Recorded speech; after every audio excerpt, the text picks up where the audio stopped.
హనుమకొండలో traffic తగ్గించేందుకు Ashok talkies దగ్గర 15 కోట్ల రూపాయలతో మల్టీలెవెల్ పార్కింగ్ నిర్మాణానికి మంత్రి పొన్నం ప్రభాకర్ శంకుస్థాపన చేశారు. 4 అంతస్తుల్లో 100 కార్లు 100 బైకులు పార్క్ చేసే సామర్థ్యంతో నిర్మించనున్నారు.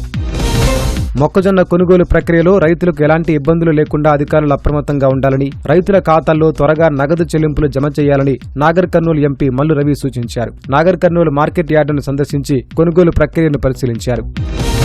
రాష్ట్ర భద్రతా సలహాదారుగా మాజీ డీజీపీ శోధారెడ్డి హైదరాబాద్ బంజారాహిల్స్లోని police integrated command and control సెంటర్లో బాధ్యతలను స్వీకరించారు. ప్రభుత్వ సలహాదారుగా ఆయన్ను 3 ఏళ్లు పదవిలో కొనసాగనున్నారు. హైదరాబాద్లోని గొర్రంగోడ రిజర్వ్ ఫారెస్ట్ హైవే క్రాసింగ్ వద్ద severe trunk main pipe line విస్తరణ పనులను జలమండలి ఎండీ అశోక్ రెడ్డి తనిఖీ చేశారు. 1.95 కోట్ల రూపాయలతో చేపడుతున్న పనుల పురోగతిని పరిశీలించారు. జూన్ 15లోగా పనులు పూర్తి చేయాలని అధికారులకు ఆదేశించారు. హైదరాబాద్ కూకట్పల్లి ధర్మారెడ్డి కాలనీలో నల్లాలకు మోటార్లు బిగించి అక్రమంగా నీటిని తోడుకుంటున్న వారిపై జలమండలి కొరడా జులిపించింది. 18 మోటార్లను స్వాధీనం చేసుకుంది. మోటార్లు బిగిస్తే 5,000 రూపాయల జరిమానా విధిస్తామని హెచ్చరించారు. హైదరాబాద్ నీలోఫర్ ఆసుపత్రిలో మహిళపై భద్రతా సిబ్బంది దాడి చేసిన ఘటన ఆలస్యంగా వెలుగులోకి వచ్చింది. రోగి సహాయకురాలితో లేబర్ రూమ్ వద్ద సెక్యూరిటీ గార్డు వాగ్వాదానికి దిగింది. దాడికి పాల్పడిన మహిళా గార్డును విధుల్లోంచి తొలగించినట్లు అధికారులు తెలిపారు. నిజామాబాద్ జిల్లా బోధన్ పోలీస్ స్టేషన్లో ఎస్ఐ భాస్కరాచారి ఏసీబీకి పట్టుబడ్డాడు. ఓ కేసులో 7,000 రూపాయల లంచం తీసుకుంటూ రెడ్ హ్యాండెడ్ గా దొరికిపోయాడు. ఎస్ఐని అదుపులోకి తీసుకుని ఏసీబీ అధికారులు విచారణ చేపట్టారు.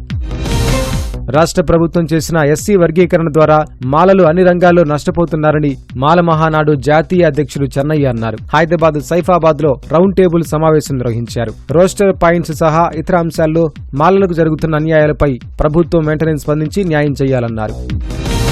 అక్రమంగా గ్యాస్ సిలిండర్లను విక్రయిస్తున్న ముఠాను Secunderabad zone task force, Gandhinagar పోలీసులు సంయుక్తంగా అరెస్టు చేశారు. నిందితుల నుంచి 129 సిలిండర్లు, గూడ్స్ వెహికల్, ద్విచక్ర వాహనంతో పాటు 26,000 నగదు, 4 సెల్ ఫోన్లను పోలీసులు స్వాధీనం చేసుకున్నారు.